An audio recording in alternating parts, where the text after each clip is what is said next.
أعوذ بالله من الشيطان الرجيم بسم الله الرحمن الرحيم الرحمن علم القرآن. அஸ்ஸலாமு அலைக்கும் வரஹ்மத்துல்லாஹி வபரகாத்துஹு. எல்லாம் அல்லாஹுவின் நல்லடியார்களே, தமிழ்நாடு தௌஹீத் ஜமாஅத் சார்பாக வாராந்தோறும் வாட்ஸ்அப் வாயிலாக கேட்கப்படுகின்ற கேள்விகளுக்கான பதில்களை தொடர்ச்சியாக பார்த்து வருகிறோம். அதில் இந்த வாரம் கேட்கப்பட்ட கேள்விகள், முதலாவதாக ஒரு சகோதரர் கேட்டிருக்கிறார், இணை வைப்பு காரியங்களை உயிருடன் இருக்கும் நிலையில் செய்து வந்த ஒரு நபரின் ஜனாசாவில் கலந்து கொண்டால் கீராத்துடைய நன்மை கிடைக்குமா என்று கேட்டிருக்கிறார். முதலில் நாம் ஒரு அடிப்படையை விளங்கி கொள்ள வேண்டும். கீராத்துடைய நன்மை எதற்கு வழங்கப்படுகிறது என்பதை நாம் தெரிந்து கொண்டுதான் பிறகு இந்த நன்மை இணை வைப்போடு வாழ்நாள் முழுவதும் வாழ்ந்த ஒரு நபரின் ஜனாசாவில் கலந்து கொள்ளும்போது நமக்கு கிடைக்குமா என்பதின் பதிலை நாம் விளங்கி கொள்ள முடியும். முதலாவதாக அல்லாஹ்வுடைய தூதர் நபிகள் நாயகம் ஸல்லல்லாஹு அலைஹி வஸல்லம் அவர்கள் கூறியதாக ஒரு செய்தி பதிவு செய்யப்பட்டிருக்கிறது. புகாரியில் 47வது செய்தி. அல்லாஹ்வுடைய தூதர் அவர்கள் சொன்னார்கள், மனித்தபா ஜனாசத்த முஸ்லிமின் ஈமானன் வஹ்திசாபன், யார் ஈமானோடும் நம்பிக்கையோடும் நன்மையை எதிர்பார்த்தவராகவும் ஒரு முஸ்லிமான நபருடைய ஜனாசாவை பின்தொடர்ந்து வகான மஅஹு ஹத்தா யுஸல்லா அலைஹா, இந்த ஜனாசாவிற்கு தொழுகை நடத்தப்படுகிற வரைக்கும் அந்த ஜனாசாவிலேயே இருந்து வயஃபுர்க மின் தஃப்னிஹா, ஜனாசா புதைக்கப்பட்டு முடிகின்ற வரைக்கும் இந்த ஜனாசாவோடைய யார் இருந்து பிறகு திரும்புகிறாரோ ஃபஇன்னஹு யர்ஜிஉ மினல் அஜ்ரி பிகீராத்தைன், அவர் 2 கீராத்துகள் நன்மையோடு திரும்புகிறார் என்று நபிகளார் சொன்னார்கள். குல்லு கீராத்தின் மிஸ்லு உஹதின், ஒவ்வொரு கீராத்தும் 2 உஹது மலையை போன்றது. ஒரு கீராத் அப்படிங்கிறது ஒரு உஹது மலை அளவுக்கான நன்மை. 2 கீராத் அப்படின்னா 2 உஹது மலைக்கான நன்மையோடு ஒருவர் திரும்புகிறார். இதை நீங்கள் நல்லா கவனிக்கணும். முதல்ல 2 கீராத் நன்மை யாருக்கு கிடைக்குதுங்கிறது ரசூலுல்லாஹ் சொல்கிறாங்க. யார் ஒரு முஸ்லீமான ஜனாசாவில் பங்கேற்று அந்த ஜனாசாவை தொழுகை நடத்தப்படுற வரைக்கும் அங்கே இருந்து தொழுகைக்கு பிறகு ஜனாசா புதைக்கப்படுற வரைக்கும் யார் அந்த ஜனாசாவோடைய இருந்து அதற்கான காரியங்களை செய்து முடித்து விட்டு பிறகு திரும்புகிறாரோ இவர் 2 கீராத் நன்மையை பெறுகிறார். இப்போ ஒரு கீராத்துனா உஹது மலை அளவுக்கான நன்மை, 2 கீராத்துடைய நன்மைனா 2 உஹது மலைக்கான நன்மையை பெறுகிறார் அப்படின்னு ரசூலுல்லாஹ் சொல்கிறாங்க. 2 கீராத் நன்மை அப்படிங்கிறது தொழுகையிலையும் கலந்துக்கிறணும், பிறகு ஜனாசா அடக்கம் பண்ணுற வரைக்கும் கலந்துக்கிறணும். இது 2லையும் கலந்துக்கிட்டவங்களுக்கு 2 கீராத்துடைய நன்மை. அப்போ இது ஒரு பாதியான செய்தி. இதுக்கு பிறகு அல்லாஹ்வுடைய தூதர் அவர்கள் சொல்கிறார்கள், பிறகு சும்ம ரஜா கபலா அன் துதுஃபன, யார் ஒருவர் அந்த ஜனாசா புதைக்கப்படுவதற்கு முன்பாகவே திரும்பி விடுகிறாரோ, தொழுகையில் மட்டும் சேர்ந்துக்கிறாரு, அதுக்கு முன்னாடி யார் திரும்பிடுறாரோ ஃபஇன்னஹு யர்ஜிஉ பிகீராத்தின், அவர் ஒரு கீராத்துடைய நன்மையோடு வருகிறார். இப்போ ஒரு கீராத் அப்படிங்கிறது ஒரு உஹது அளவுக்கான நன்மை. இப்போ தொழுகையிலே நின்று ஜனாசா அடக்கம் செய்யப்படுகிற வரைக்கும் யார் நிற்கிறாங்களோ அதுக்கு பிறகு வராங்களோ 2 கீராத்து நன்மை அவங்களுக்கு. தொழுகையில் மட்டும் கலந்துக்கிட்டு அதோடு திரும்பி வந்துட்டாங்கன்னா ஒரு கீராத்துடைய நன்மை கண்டிப்பாக உண்டு. அப்போ இந்த 2 நன்மைகளும் இந்த ஜனாசா விஷயங்களில் அல்லாஹ்வுடைய தூதரவங்க நமக்கு வழிகாட்டி இருக்கிறாங்க. அப்போ இப்போ என்ன கேள்வி அப்படின்னா, ஒரு முஸ்லீமான ஜனாசாவில் கலந்துக்கிட்டால் தான் இந்த நன்மன் ரசூலுல்லாஹ் தெளிவாக சொல்லியிருக்கும்போது இப்போ இவங்க என்ன கேள்வி கேட்குறாங்க அப்படின்னா, உயிரிழந்த அந்த நபர் உயிரோடு இருக்கிற போது இணை வைப்பான காரியங்களை செய்கிறார், நம்ம கண்ணு முன்னாடி தெரியுது அவர் இணை வைப்பான காரியம் தான் செய்கிறார். முஸ்லீமாக பெயர் தாங்கி முஸ்லீமாக இருந்தாலும் கூட கண்ணு முன்னாடி தெரியுது எல்லா தகடு தாயத்து சூனிய எல்லா நம்பிக்கையும் அவருக்கு இருக்குது, தெளிவான இவர் இணை வைப்பாளர் தான் அப்படின்னு தெரியுது. இப்போ இவருடைய ஜனாசால நான் போய் கலந்துக்கிட்டா, அந்த தொழுகையில் கலந்துக்கிட்டாலோ புதைக்கப்படுகிற வரைக்கும் அடக்கம் செய்யப்படுற வரைக்கும் இருந்தாலோ கீராத் நன்மை கிடைக்குமா அப்படின்னு தான் கேள்வி கேட்டிருக்கிறாங்க. முதல்ல இந்த ஹதீஸ்லேயே ரசூலுல்லாஹ் தெளிவாக சொல்லிட்டாங்க, யார் ஒரு முஸ்லீமான நபருடைய ஜனாசால பங்கேற்கிறாரோ அவருக்கு தான் கீராத்துடைய நன்மை கிடைக்கும் அப்படிங்கிறத ரசூலுல்லாஹ் தெளிவாக சொல்லியிருக்கிறாங்க. இருந்தாலும் கூடுதலாக நாம் ஒரு அடிப்படையை புரிஞ்சுக்கிறணும். இந்த ஜனாசா தொழுகை அப்படிங்கிறத பொறுத்த வரைக்கும் இதில் அதிகமாக நபிகள் நாயகம் ஸல்லல்லாஹு அலைஹி வஸல்லம் அவர்கள் பிரார்த்தனையை கற்றுக் கொடுத்தார்கள். இதில் அதிகமாக பார்த்தீங்கன்னா இந்த ஜனாசாக்காக செய்ய வேண்டிய பிரார்த்தனைகள் தான் இருக்கும்.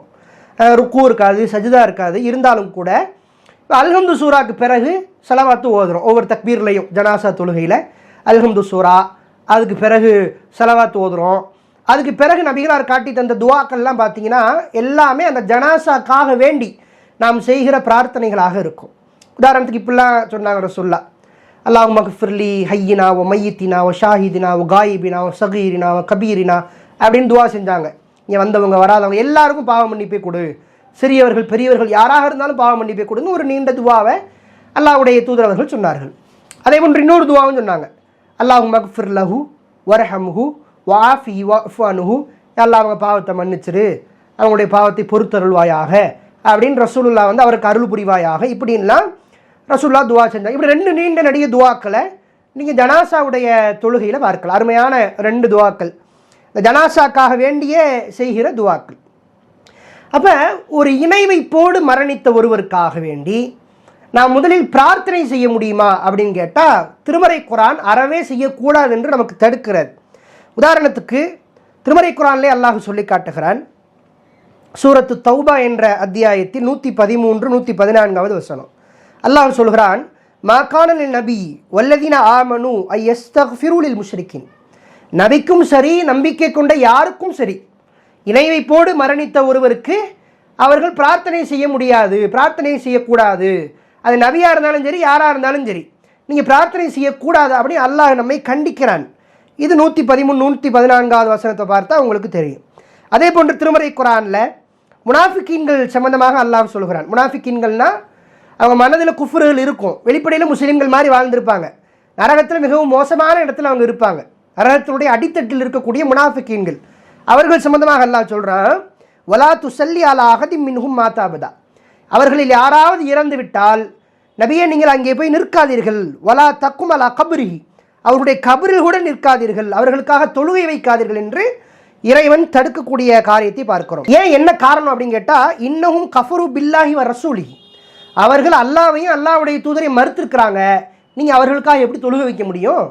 நீங்கள் அவங்களுக்காக தொழுகை வைக்காதீங்க, அவங்க கபூரில் போய் நிற்காதீங்க அப்படிங்கிற அல்லாஹ் சூரா தௌபால 84வது வசனம். அதே போன்று அல்லாஹ்வுடைய தூதர் அவர்கள் சொன்னார்கள், முஸ்லீமில் 1776வது செய்தி, இஸ்தஅதன்து ரப்பி அன் அஸ்தக்ஃபிர் லி உம்மி, நபிகளார் சொன்னார்கள், நான் என்னுடைய தாயாருக்கு பாவ மன்னிப்பு கேட்பதற்காக வேண்டி அல்லாஹ் கிட்ட, என் ரப்பு கிட்ட நான் அனுமதி கேட்டேன். ஃபலம் யஅதன்லி, அல்லாஹ் எனக்கு அனுமதி கொடுக்கவில்லை. வஸ்தஅதன்துஹு அன் அஸூர கப்ரஹா, நான் கபரையாச்சு சந்திக்கட்டுமா, என் தாயாரினுடைய அடக்கத்தலத்தையாச்சு பார்த்துட்டு வரட்டுமா அப்படின்னு ரசூல் அனுமதி கேட்டாங்க. ஃபஅதினலி, அல்லாஹ் எனக்கு அனுமதி கொடுத்தான் என்று நபிகள் நாயகம் ஸல்லல்லாஹு அலைஹி வஸல்லம் அவர்கள் சொல்லுகிறாங்க. முஸ்லீமில் 1776வது செய்தி. இப்போ இதை நீங்கள் இந்த ஹதீஸுகள் குர்ஆன் வசனத்தை நல்லா கவனித்தாலே உங்களுக்கு புரியும். இணை வைத்த ஒருவருக்கு நாம் பிரார்த்தனை செய்யவே முடியாது. இந்த தொழுகை, ஜனாசா தொழுகை அப்படிங்கிறது முழுக்க முழுக்க பிரார்த்தனையோடு சம்பந்தப்பட்டது தான். அதில் முனாஃபிக்கீன்களாக இருந்த அந்த காஃபிர்கள் அவங்க உள்ளத்தில் அல்லாஹ் ரசூலை மறுத்து தான் இருந்தாங்க, வெளிப்படையில் தான் ஏற்றுக்கிட்ட மாதிரி நடித்தாங்க. அல்லாஹ் அவங்கள குறித்து சொல்லும் போது நீங்கள் தொழுகையே வைக்காதீங்க, அவங்களுக்கு அவங்க கபரில் கூட போய் நிற்காதீங்க அப்படின்னு அல்லாஹ் சொல்கிறான். இப்போ அந்த அடிப்படையில் நாம் முதலில் தொழுகையே வைக்க முடியாது, பிரார்த்தனையே செய்ய முடியாது, அந்த தொழுகையில் கூட கலந்துக்க முடியாது. இப்போ நல்லா தெளிவாக தெரியுது ஒருத்தருக்கு குஃப்ரு இருக்குது, அவர் இணை வைப்போடு தான் வாழ்ந்தார் அப்படிங்கிறது நமக்கு தெளிவாக தெரிஞ்சிச்சு அப்படின்னா தொழுகையிலே நம்மால் கலந்து கொள்ள முடியாது. தொழுகையிலே கலந்து கொள்ள முடியாத போது எப்படி கீராத் நன்மை நமக்கு கிடைக்குன்னு எதிர்பார்க்க முடியும்? இப்போ நீங்கள் பார்த்தீங்கன்னா ஒரு கீராத் நன்மை கூட கிடைக்காது. ஒரு கீராத் நன்மை யாருக்கு தான், போய் தொழுதுட்டு ஜனாசா அடக்கம் பண்ணுறதை கலந்துக்கிறல, திரும்பி வந்துடுறாரு. இப்போ இவருக்காச்சும் ஒரு கீராத் நன்மை கிடைக்குன்னு சொன்னாங்க ரசூலுல்லாஹ். தொழுகையே போக முடியாதுன்னு சொல்லும்போது கீராத் நன்மையை நாம் எதிர்பார்க்க முடியாது. ஏற்கனவே தடையாக இருக்கிற ஒரு காரியத்தை செய்தால் அதற்கு நன்மையும் கிடைக்காது, மேற்கொண்டு கூடுதலான ஒரு குற்றமாகத்தான் அமையும். அதனால் இணை வைத்த ஒருவருக்கு ஜனாசா தொழுகையை நம்ம தொழுக வைக்க முடியாது, அவருக்காக பிரார்த்தனை செய்ய முடியாது. அடுத்ததாக கடையநல்லூர் என்ற ஊரிலிருந்து சாதிக்கின்ற சகோதரர் கேட்கிறார், மரணித்தவர்களின் ஜனாசாவை அடக்கம் செய்வதற்காக அந்த இடத்திலிருந்து வேறு இடத்திற்கு கொண்டு செல்லலாமா? இது குறித்து மார்க்கத்தின் நிலைப்பாடு என்ன அப்படிங்கிறத கேட்டிருக்கிறாங்க. ஒருத்தவங்க வஃபாத் ஆகுறாங்க, இந்த மரணித்த ஜனாசாவை நாம் ஒரு இடத்துலேருந்து இன்னொரு இடத்துக்கு எடுத்துக்கிட்டு போகிறோம். இந்த எடுத்துக்கிட்டு போகிறத ரெண்டு வகையாக நம்ம புரிஞ்சுக்கிறலாம். இப்போ நம்ம வீட்டில் ஒருத்தவங்க வஃபாத் ஆகுறாங்க அப்படின்னா நம்ம ஊரில் இருக்கிற கபிரிஸ்தானுக்கு நம்ம கொண்டு போகிறோம். இது ஓரளவுக்கு அருகாமையான தூரம் தான். இங்கேருந்து நம்ம தொலைவிலேயே நம்ம எடுத்துக்கிட்டு போயிடுவோம். இப்படியான நிகழ்வை நம்ம அன்றாடம் பார்க்கத்தான் முடியுது. நபிகளார் காலத்தில் இதற்கான ஆதாரங்கள் உண்டு. இன்னொரு வகையாக பார்த்தா, வெளியூரில் ஒருத்தவங்க மரணிக்கிறாங்க, வேறு ஊரில் அவங்க மரணிக்கிறாங்க.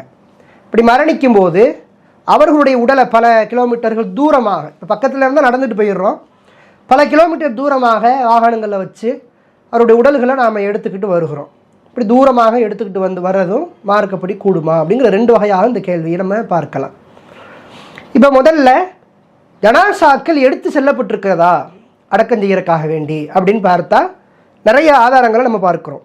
இன்னும் சொல்லப்போனால் இப்படி எடுத்துக்கிட்டு போகும்போது பின்னாடி தொடர்ந்து செல்வதை மார்க்கம் சிறப்பாக கூறி காட்டுகிறது. உதாரணத்துக்கு அல்லாஹ்வுடைய தூதர் அவர்கள் சொன்னார்கள், அமர்ன நபி ஸல்லல்லாஹு அலைஹி வஸல்லம் பிஸ்ஸபஇன், நபிகளார் எங்களுக்கு 7 விஷயங்களை கட்டளையிட்டார்கள். வனஹானா அன் சபீன், 7 விஷயங்களை விட்டும் எங்களை தடுத்தார்கள். அமர்னா பி இத்திபாஇல் ஜனாயிஸ், நபிகளார் ஜனாசாக்களை பின்தொடர வேண்டும் என்று எங்களுக்கு கட்டளையிட்டிருந்தார்கள். இயாதத்தில் மரீத், நோயாளியை நலம் விசாரிக்க வேண்டும் என்று எங்களுக்கு கட்டளையிட்டிருந்தார்கள். இப்படி ரசூலுல்லாஹ் கட்டளையிட்ட ஒரு 7 காரியங்கள், தடுத்த ஒரு 7 காரியங்கள் அப்படிங்கிற விரிவான ஹதீஸா இது பதிவு செய்யப்பட்டிருக்கு. இப்போ கட்டளையிட்ட 7 காரியங்களில் ரசூலுல்லாஹ் முதல்ல குறிப்பிடுறது என்ன அப்படின்னா, ஜனாசாவை பின்தொடர்ந்து செல்லுதல். இந்த பின்தொடர்ந்து செல்லுதல் அப்படிங்கிறதுலேருந்தே நீங்கள் புரிஞ்சுக்கிறலாம், ஜனாசாக்கள் ஒரு இடத்திலிருந்து இன்னொரு இடத்துக்கு கொண்டு செல்லப்பட்டிருக்கிறது. இன்னும் சில செய்திகளை பார்க்குறோம். நபிகளார் சொன்னார்கள், அஸ்ரியூ பில் ஜனாசத்தி, ஜனாசாவை விரைவாக கொண்டு செல்லுங்கள். ஃபஇன் தக்கு சாலிஹத்தன் ஃபஹைரும் துகத்திமுனஹா, அது நல்ல ஜனாசாவாக இருந்தால் நீங்கள் நல்லதை நோக்கி விரைந்து சென்றடையக்கூடியவர்களாக இருக்கிறீர்கள். ஒய்யக்கு சிவல் தாலிக்க, இது நல்ல ஜனாசாவா இல்லை, அப்படி கெட்ட ஜனாசாவா இருந்துச்சு அப்படின்னா ஃபஷர்ரும் ததஊனஹு அன் ரிகாபிக்கும், உங்கள் தோல்லிருந்து மிக விரைவாக அதை இறக்கி வச்சுருவீங்க அப்படின்னு சொல்கிறாங்க ரசூலுல்லாஹ். இப்போ ஜனாசாக்களை கொண்டு போகும்போது கூட விரைவாக கொண்டு போங்க. அது நல்ல ஜனாசாவாக இருந்தாலும் சரி, கெட்ட ஜனாசாவாக இருந்தாலும் சரி, நமக்கு தெரியாது நல்லவங்களா கெட்டவங்களான்னு, அல்லாஹுக்கு தெரியும். நல்ல ஜனாசாவாக இருந்தாலும் விரைவாக கொண்டு போகிறது நல்லது தான், கெட்ட ஜனாசாவாக இருந்தாலும் விரைவாக கொண்டு போகிறது நல்லது தான். வேகமாக இறக்கி வச்சுருவங்கள கெட்டதை அப்படிங்கிற மாதிரி ரசூலுல்லாஹ் நமக்கு சொல்கிறாங்க. இது புகாரியில் 1315வது செய்தியில் பதிவு செய்யப்பட்டிருக்கிறது. இன்னும் சொன்னாங்க அல்லாஹ்வுடைய தூதர், இதா உதயத்தில் ஜனாசத்து, ஒரு ஜனாசா வைக்கப்படுகிற போது மக்கள் அந்த ஜனாசாவை தோள்பட்டையில் சுமக்கிறார்கள். ஃபைன் கானத் சாலிஹத்தன், அந்த ஜனாசா நல்ல ஜனாசாவாக இருந்தால் காலத் கத்திமூனி, என்னை வேகமாக கொண்டு செல்லுங்கள் என்று கூறும்.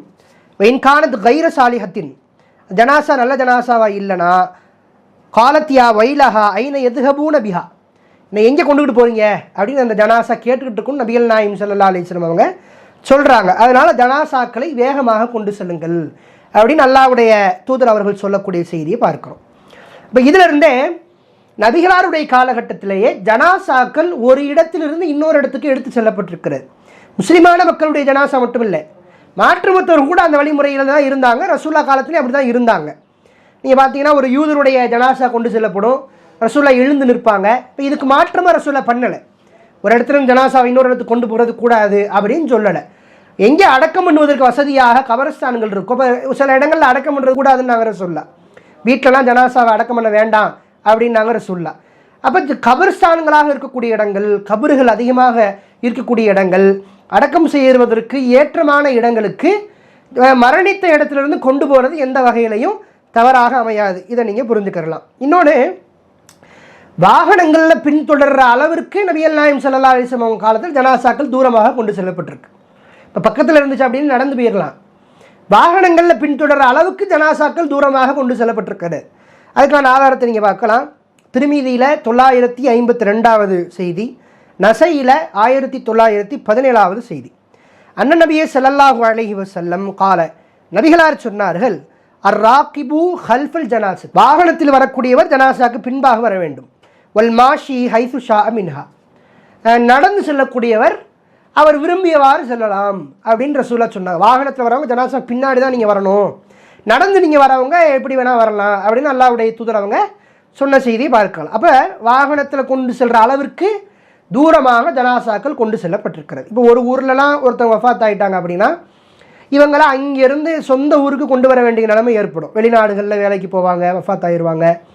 வெளி ஊர்களில், உள்நாடாக இருந்தாலும் வெளி ஊர்களில் ஏதாவது பணிக்கு போயிருக்கும்போது அங்கே அல்லாஹ்வுடைய நாட்டத்தால் உயிர் பிரிந்திருந்தால் இப்போ அவங்களுடைய ஜனாசாவை ஊருக்கு நம்ம கொண்டு வந்துக்கிறலாம். அதில் எந்த ஒரு பிரச்சனையும் இல்லை. இப்படி ஊருக்கு கொண்டு வரும்போது அவருடைய உறவினர்கள் அவருடைய கடைசியான முகங்களை பார்க்க முடியும். அவருடைய முகத்தை பார்ப்பாங்க. அது மாதிரியான ஒரு நன்மை உண்டு. அதை விட கூடுதலாக எங்கேயோ ஒரு இடத்துல ஜனாசா தொழுகை நடத்தப்படுகிறதை விட சொந்த ஊரில் இவருடைய ஜனாசா தொழுகை நடத்தப்படுகிற போது இன்னும் அதிகமான மக்கள் கலந்து கொள்றதுக்கு வாய்ப்பு உண்டு. இப்போ ஒரு தெரிஞ்சவங்க நிறைய பேர் இருப்பாங்க.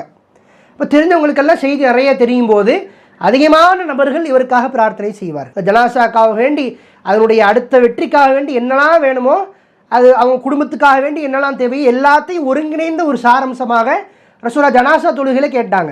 இப்போ எங்கேயோ ஒரு ஜனாசா தொழுகை நடத்தப்படுகிறதை விட வாய்ப்பு இருந்தால் சொந்த ஊரில் அவங்க குடும்பத்தினர்கள் நிறைய பேர் கலந்துக்கிட்டு, அவங்களுடைய சொந்த பந்தங்கள் கலந்துக்கிட்டு, ஊர் மக்கள் முழுக்க கலந்துக்கிட்டு ஜனாசா தொழுகை அவர்களுக்காக நிறைவேற்றப்படுகிற ஒரு வாய்ப்பு இதில் இருக்கிறனால வெளியூர்லேருந்து இங்கே கொண்டு வரதுனால எந்த ஒரு தவறும் இல்லை. நபிகளார் அதை ஒரு இடத்துலையும் கண்டிக்கவும் இல்லை. அப்போ இதை நம்ம புரிஞ்சுக்கிறோம். அடுத்ததாக திருவாரூர் மாவட்டத்திலிருந்து ஜியாவுத்தீன் அப்படிங்கிற சகோதரர் கேட்டிருக்கிறாங்க. உது செய்து விட்டு எந்த எண்ண ஓட்டமும் இல்லாமல் என்று நபிகள் நாயகம் ஸல்லல்லாஹு அலைஹி வஸல்லம் அவங்க சொல்லியிருக்கிறாங்க. அது எந்த எண்ண ஓட்டம்?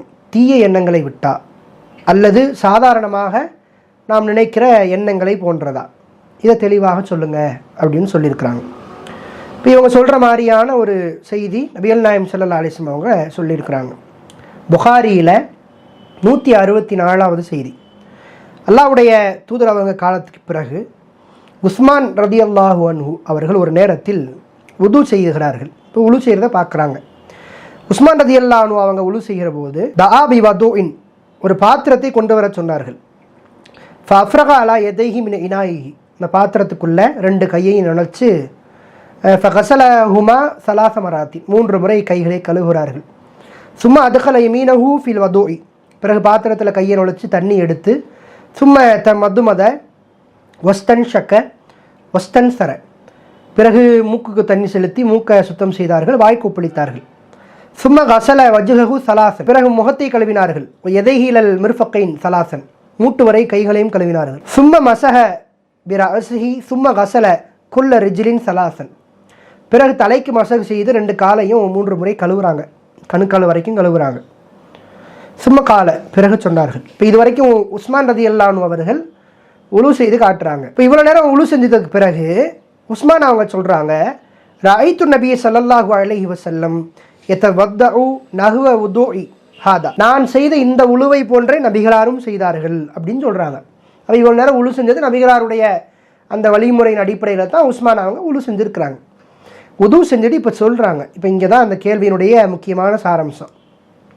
பிறகு சொன்னார்கள், மன் தவல்ல நஹ்வ வுதுஇ ஹாதா நபிகளார் சொன்னார்களாம், யார் இது போன்றே உழு செய்து சும்ம ஸல்லா ரக்அத்தைன் பிறகு 2 ரக்காத்துகள் யார் தொழுகிறார்கள், லா யுஹத்திஸு ஃபீஹிமா நஃப்ஸஹு அவர் தன்னுடைய உள்ளத்தில் எதையுமே யோசிக்காமல் உள்ளத்துக்குள்ளே பேசாமல் யார் எந்த எண்ண ஓட்டமும் இல்லாமல் யார் 2 ரக்காத்துகள் தொழுகிறார்களோ கஃபரல்லாஹு லஹு மா தகத்தம மின் தம்பிஹி அவருடைய முன் பாவங்களை அல்லாஹ் மன்னிக்கிறான் என்று நபிகள் நாயகம் ஸல்லல்லாஹு அலைஹி வஸல்லம் அவர்கள் சொல்கிறார்கள். இது புகாரியில் 164, முஸ்லீமில் 331 ஆகிய நிறைய இலக்கங்களில் இந்த ஹதீஸ் பதிவு செய்யப்பட்டிருக்கிறது.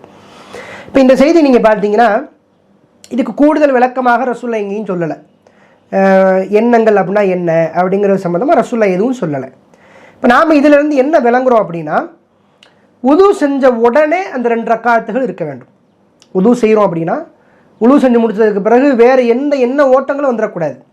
எந்த எண்ண ஓட்டங்கள் அப்படிங்கிறது எப்படி புரிஞ்சுக்கிறோம் அப்படின்னா, தொழுகையில் நாம் நிற்கிறோம், தொழுகையில் நம்ம எந்த எண்ண ஓட்டங்களும் வரக்கூடாது. எந்த எண்ண ஓட்டம் வராமையாக இருக்குது அப்படின்னு கேட்டால் வரத்தான் செய்யுது. தொழுகையில் போய் நிற்கிறோம், தக்பீர் கட்டினதுக்கு பிறகு சில எண்ணங்கள் வரத்தான் செய்யுது, அதை நம்மளால் தடுக்க முடியலை. ஆனால் ஒரேடியாக அந்த எண்ணங்களில் கவனத்தை திருப்பிட்டு போகிறோமான்னு கேட்டால் இல்லை. அப்படி ஒரேடியாக கவனத்தை திருப்பிட்டு போனோம்னா தொழுகையில் அது கேட உண்டாக்கிறோம். அல்லாஹ் சொல்கிறான்ல, ஃபவைலுல்லில் முசல்லின் அல்லதீனவும் அன்சலாத்திஹிம் சாஹுன் யார் கவனமற்று தொழுகிறார்களோ அப்படி தொழுகிறவங்களுக்கு கேடு தான் அப்படிங்கிறான் அல்லாஹ். அப்போ தொழுகையிலே எண்ண ஓட்டங்கள் வரத்தான் செய்யுது, சில நினைவுகள் வரத்தான் செய்யுது. அப்படி எந்த நினைவுமே வராமல் நம்மளால் தொழுக முடியாது. எந்த துளியோட அளவு கூட எதை பற்றியுமே நினைக்கிறேனா அல்லது நானாக நினைக்காட்டினாலும் கூட, நானாக திட்டமிட்டு நினைக்காட்டினாலும் கூட சில எண்ண ஓட்டங்கள் உள்ளே வரத்தான் செய்யும். ஆனால் அந்த எண்ண ஓட்டங்கள் அப்படியே வீழ்ந்து அது என்னன்னு மேற்கொண்டு சிந்திச்சு தொழுகையில் தக்பீரில் இருக்கிறோமா, என்ன ஓதுறோம், இந்த இடத்துல என்ன சொல்லணும், ருக்கூல இருக்கிறோமா, சஜிதாவில் இருக்கிறோமா அப்படிங்கிற அறவே சிந்தனையே இல்லாமல் முழுவதுமாக அந்த எண்ண ஓட்டத்தின் பக்கமாகவே திரும்பிட்டோம் அப்படின்னா அது தொழுகையை கெடுத்துரும். அது போன்றதாகத்தான் நம்ம இதை முடிவெடுக்க முடியும். உது செஞ்சிட்டோம் அப்படின்னா உடனே அந்த 2 ரக்காத்து இருக்கணும்.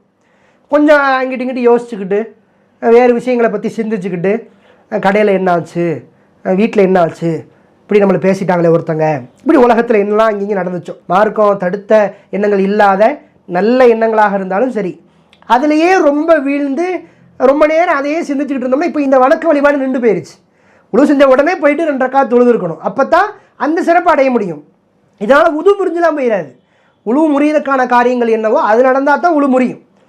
ஒருத்தர் கழிவறைக்கு போயிட்டார், உழு செஞ்சுட்டு மலை ஜலம் கழிச்சிட்டாரு அப்படின்னா உழு முறிஞ்சிடும். காற்று பிரிஞ்சிருச்சு அப்படின்னா உழு முறிஞ்சிடும். ஒட்டகை இறைச்சி சாப்பிட்டாருன்னா உழு முறிஞ்சிடும். ஆழ்ந்து தூங்கிட்டாருன்னா உது முறிஞ்சிடும். இந்த எண்ண ஓட்டங்கள் உழுவு முடிக்காது, ஆனால் அந்த சிறப்பு அடைய முடியாது. எந்த சிறப்பு?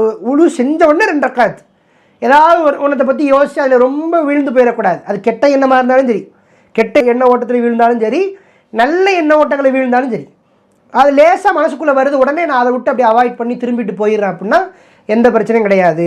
அந்த எண்ண ஓட்டங்களை அளவு தவிர்த்து நம்மளால் இருக்க முடியாது. தொழுகையிலையும் அது போன்ற எண்ண ஓட்டங்கள், சில கெட்ட எண்ணங்கள் வரத்தான் செய்யும், சில நல்ல எண்ணங்கள் வரத்தான் செய்யும். உடனே அதை திருப்பிக்கிட்டு போகிற மாதிரி இந்த ஒரு இபாதத்திலையும் நான் அமைச்சுக்கிறேன். உழு செஞ்ச உடனே அந்த 2 ரக்காத்து, அதுக்கு இடையில ஏதாவது சின்ன எண்ணங்கள் வந்தாலும் கூட அதில் வீழ்ந்து போயிடாமல், அது பக்கமே திரும்பி போயிடாமல் முழுவதுமான ஈடுபாடாக இந்த 2 ரக்காத்தை நாம் அமைச்சிட்டோம்னா, உடனடியாக உழு செஞ்சு 2 ரக்காத்தை அமைச்சிட்டோம்னா நம்முடைய முன்பாவங்கள் மன்னிக்கப்படும். இதை நம்ம விளங்கிக்கிறோம். அடுத்ததாக பன்ருட்டியிலிருந்து அஸ்ரத் என்பவர் கேட்டிருக்கிறாங்க, பெண்கள் கபிர்ஸ்தானுக்கு செல்லலாமா? பெண்கள் இப்போது கபிர்ஸ்தானுக்கு செல்கிறார்கள், அங்கே வழிபடுகிறார்கள், அதனால் பெண்கள் கபிர்ஸ்தானுக்கு செல்ல அனுமதி இருக்கிறதா? அவங்க கபருக்கு போகிற நிலைமையெல்லாம் பார்த்துருக்குறாங்க, அதனால் பெண்கள் கபருக்கு செல்வதற்கு அனுமதி இருக்கிறதா, கபிர்ஸ்தானுக்கு செல்வதற்கு அனுமதி இருக்கிறதா? மார்க்கத்தில் இது குறித்த விளக்கங்களை தெளிவாக கொடுக்கும். முதலில் கபருக்கு செல்றது அப்படிங்கிறது எப்படிப்பட்டது, குறிப்பாக அதிகமான அடக்கத்தலங்கள் இருக்கிற இடங்கள், கபிர்ஸ்தானுக்கு செல்லக்கூடிய அந்த நிலையை பொறுத்த வரைக்கும் அது ஒரு சிறப்பான விஷயமாக நபிகளார் நமக்கு காட்டி தந்திருக்கிறாங்க. உதாரணத்துக்கு அல்லாஹுடைய தூதர் அவங்க சொன்னாங்க, ஃபஸூருல் குபூர் ஃபஇன்னஹா துதக்கிருல் மவுத், நீங்கள் அதிகமாக கபர்களை சந்தியுங்கள், அது உங்களுக்கு மரணத்தை நினைவூட்டும் என்று நபிகளார் சொன்னார்கள். இப்போ ஒரு மரண சிந்தனை அதிகமாக வர வேண்டும். ஒவ்வொரு முஸ்லிமான மூமினான மக்களுக்கு மரணத்தினுடைய சிந்தனை அதிகமாக இருக்க வேண்டும். மரண சிந்தனை அப்படிங்கிறது திடீர்னு ஒரு சில மரணங்களை பார்க்கும்போது நமக்கு வரும், ஆனால் அதுக்கு பிறகு அந்த மரண சிந்தனை அறவே இல்லாமல் நிலைமைக்கு கூட நம்ம ஆயிடுவோம். இப்போ அடிக்கடி இந்த சிந்தனையை புதுப்பித்துக் கொள்வதற்காக வேண்டி கபர்களுக்கு நாம் அடிக்கடி போகலாம்.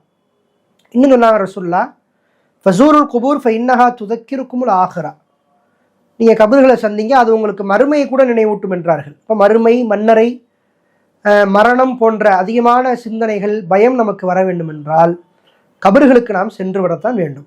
இப்போ அந்த ஜியாரத்து பொதுவாக நபிகளார் சிறப்பாகத்தான் சொல்லியிருக்கிறாங்க. இப்போ இது பெண்களுக்கு கூடுமா அப்படிங்கிறத இங்கே கேள்வி.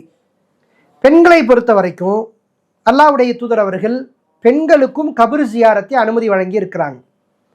உதாரணத்துக்கு நீங்கள் இப்படி ஒரு செய்தியை பார்க்கலாம். ஆயிஷா ரதியல்லாஹு அன்ஹா அவங்க ரசூலுல்லாஹ் கிட்ட கேட்குறாங்க, நாங்கள் கபர்களை பார்க்கும்போது நாங்கள் என்ன சொல்லணும் அப்படிங்கிறது கேட்குறாங்க. கைஃபா அகூலுலகும் யா ரசூலுல்லாஹ், கபர்களை பார்க்கிற போது, நம்மை விட்டு முந்திவிட்ட அந்த மக்களை பார்க்கிற போது நாங்கள் என்ன செய்யணும் அப்படின்னு கேட்குறாங்க. அதுக்கு ரசூலுல்லாஹ் சொல்கிறாங்க, கோலி அஸ்ஸலாமு அலா அஹ்லி தியாரி மினல் முஃமினீன வல் முஸ்லிமீன வயர்ஹமுல்லாஹுல் முஸ்தக்திமீன மின்னா வல் முஸ்தகிரீன வ இன்னா இன்ஷா அல்லாஹு பிக்குமுல் லாஹிகூன். இப்படின்னு ஒரு துவாவை நீங்கள் பார்த்துருக்கலாம். கபர்களை பார்க்கும்போது நாம் செய்ய வேண்டிய மிக முக்கியமான ஒரு துவா. கபர்ஸ்தான்லாம் பார்த்தோம்னா எல்லாரும் இந்த துவாவை தான் சொல்கிறோம். இந்த துவாவே ரசூலுல்லாஹ் யாருக்கு தான் கற்றுக் கொடுத்தாங்க அப்படின்னா ஆயிஷா ரதியல்லாஹு அன்ஹா அவங்களுக்கு தான். இப்போ அவங்க கேட்டோன்னு தான் ரசூலுல்லாஹ் இந்த பதிலில் இந்த துவாவை குறிப்பிட்டு சொல்கிறாங்க. நாங்கள் கபர்களை பார்க்கும்போது, நம்மை விட்டு முந்தி சென்ற அந்த மக்களை பார்க்கிற போது நாம் எப்படி அவங்களுக்காக பிரார்த்தனை செய்யணும் அப்படின்னு கேட்கும்போது தான் இந்த துஆவை ரசூலுல்லாஹ் பதிலாக சொல்கிறாங்க. பெண்கள் கபர் ஜியாரத்து செய்யக்கூடாது அப்படின்னு சொன்னால் இப்போ இந்த ஒரு பதிலே சொல்லியிருக்க மாட்டாங்க அல்லாஹ்வுடைய தூதர். நீங்கள் எதுக்கு நீங்கள் கேட்குறீங்க, உங்களுக்கு தான் ஜியாரத்து இல்லையே அப்படின்னு ரசூலுல்லாஹ் சொல்லியிருப்பாங்க. அது சொல்லாதிலிருந்து நம்ம ரசூலுல்லாஹ் பெண்களுக்கு கபர் ஜியாரத்து அனுமதி கொடுத்துருக்குறாங்க அப்படிங்கிறத நம்ம வழங்கலாம். இன்னொன்று அல்லாஹ்வுடைய தூதர் அவங்க சொல்கிறாங்க, நேரடியாகவே சொல்லப்பட்ட ஒரு செய்தி, கது குந்து நகைத்துக்கும் அன் ஜியாரத்தில் குபூர், கபர்களை சந்திப்பதை விட்டும் நான் உங்களை தடுத்திருந்தேன். ஃபஸூர்ஹா ஃபஇன்னஹா துதக்கிருல் ஆஹிரா, ஆனால் தற்போது நீங்கள் கபர்களை சந்தியுங்கள், ஏனென்றால் அது உங்களுக்கு மறுமையை நினைவூட்டும் என்றார்கள் அல்லாஹ்வுடைய தூதர். இப்போ இந்த செய்திகள்லாம் வச்சு நம்ம பார்க்கிற போது கபர் ஜியாரத் அப்படிங்கிறது பெண்களுக்கு அனுமதி அளிக்கப்பட்ட ஒன்று தான். நீங்கள் பாதுகாப்பாக போய் வர சக்தி பெற்றால் தாராளமாக நீங்கள் கபர் ஜியாரத்தை மேற்கொள்ளலாம். அது உங்களுக்கு அதிகமான மரண சிந்தனைகளை கொடுக்கும். இப்போ இந்த சகோதரர் கேள்வி கேட்கும் போதே கூடுதலாக என்ன செய்தியை குறிப்பிடுறாங்க அப்படின்னா, இப்போ கபர்களுக்கு நிறைய பெண்கள் போகிறத பார்க்கத்தானே செய்கிறோம், இப்போ அங்கே போய் வணக்க வழிபாடுகள்லாம் செய்கிறாங்களே, கபர் ஜியாரத்து கூடுமா அப்படின்னு கேட்டிருக்கிறாங்க. இப்போ நம்ம பகுதிகளில் பெரும்பாலும் கபர்களுக்கு ஜியாரத்து செய்வதற்கு பெண்கள் போகிறது இல்லை. நான் எங்கே ஜியாரத்து செய்ய போகிறாங்க அப்படின்னா தர்காக்களுக்கு செய்ய போகிறாங்க. அங்கே இருக்கிற ஒரு கபரை பார்க்குறக்காகத்தான் ஒவ்வொரு தர்காலையும் ஒவ்வொரு நபர்கள் அடக்கம் செய்யப்பட்டிருப்பாங்க. அவங்கள ஜியாரத்து பண்ண போகிறோன்னு சொல்லி தான் நிறைய பெண்கள் போகிறாங்க. ஆனால் இது குறித்து மார்க்க வழிபாடு என்ன, கபூரில் அது போன்ற வழிபாடுகள் செய்யலாமா அப்படிங்கிறதையும் கூடுதலாக நம்ம தெரிஞ்சுக்கிறோம். பொதுவாக இருக்கிற கபர்ஸ்தானுக்கு போகலாம், அது பிரச்சனை இல்லை, அது ஆண்களாக இருந்தாலும் சரி பெண்களாக இருந்தாலும் சரி. ஆனால் வழிபாடு செய்கின்ற அந்த இடங்கள், தர்காக்கள் போன்ற அந்த இடங்களுக்கு நம்ம ஜியாரத்து செய்ய முடியாது. இன்னும் சொல்ல போனால் ஜியாரத்தும் கிடையாது. ஜியாரத் அப்படிங்கிறது மரணத்தையும் மறுமையும் நினைவூட்டக்கூடிய அந்த சிந்தனை ஓட்டத்தோடு இருக்கக்கூடியதான் ஜியாரத். கபரில் அந்த தர்காவில் அதுவும் நடக்குது. தர்காவில் போயிட்டு எங்களுக்கு குழந்தை வேணும்னு கேட்குறாங்க, எனக்கு உதவி செய்யுங்கன்னு கேட்குறாங்க. இவர்கள் உதவி தேடி செல்லக்கூடிய இடமாகத்தான் தர்காக்கள் இருக்கிறது. இவங்களுடைய தேவைகளை அந்த இடத்துல முறையிடக்கூடிய இடங்களாகத்தான் தர்காக்கள் இருக்கு. ரசூலுல்லாஹ் சொன்ன கபர்ஸ்தான்ங்கிறது இது இல்லை. நபியார் நேரடியாக தடுத்த ஒரு இடம் அது. அல்லாஹ்வுடைய தூதர் அவங்க சொல்லலையா, லஅனல்லாஹுல் யஹூத வன் நஸாரா, அல்லாஹ் யூதர்களையும் கிறிஸ்தவர்களையும் சபிக்கட்டும். இத்தகது குபூர அன்பியாயிஹிம் மஸ்ஜிதா, அவர்கள் தங்களுடைய நபிமார்களுடைய அடக்கத்தலங்களை கபர்களை பள்ளிவாசல்களாக மாற்றுகிறார்கள், சஜிதா செய்யக்கூடிய இடங்களாக மாற்றுகிறார்கள், வணங்குமிடமாக மாற்றுகிறார்கள் என்று அல்லாஹ்வுடைய தூதர் அவங்க நமக்கு சொல்லி இருக்கிறாங்க. அப்போ அது வணங்குற ஒரு இடமாக மாற்றி விட்டார்கள். அது கபர்ஸ்தானே கிடையாது, அது தர்கா. இணை வைப்பான காரியங்கள் தான் நடக்குது. அல்லாஹ்விடத்தில் கேட்கக்கூடிய பிரார்த்தனைகள் எல்லாத்தையும் கபரில் கேட்க தான் செய்கிறாங்க. அப்போ அந்த இடங்களுக்கு போகிறது ஜியாரத்தாக அமையாது, அது இணை வைப்பாக அமையும். பொதுவாக நாமெல்லாம் போகக்கூடிய கபர்ஸ்தான்களாக பொதுமக்கள் அடக்கம் செய்யப்படுகிற பொது மையவாடிகளாக இருக்கிற அந்த கபர்ஸ்தானுக்கு ஆண்கள் எப்படி ஜியாரத்துக்காக போய் பார்க்கிறோமோ, மரணத்தை நினைவூட்டுறோமோ, மறுமையை நினைத்து பார்க்கிறோமோ, அது போன்று பெண்களும் தாராளமாக கபறுகளை ஜியாரத்து செய்யலாம். இதுல மார்க்கத்துல எந்த தடையும் கிடையாது. இஸ்லாம் மற்றும் சமுதாய செய்திகளை அறிந்து கொள்ள தமிழ்நாடு தௌஹீத் ஜமாஅத் யூடியூப் பக்கத்தை உடனடியாக சப்ஸ்கிரைப் செய்து கொள்ளுங்கள். மேலும் பெல் பட்டனையும் கிளிக் செய்து கொள்ளுங்கள்.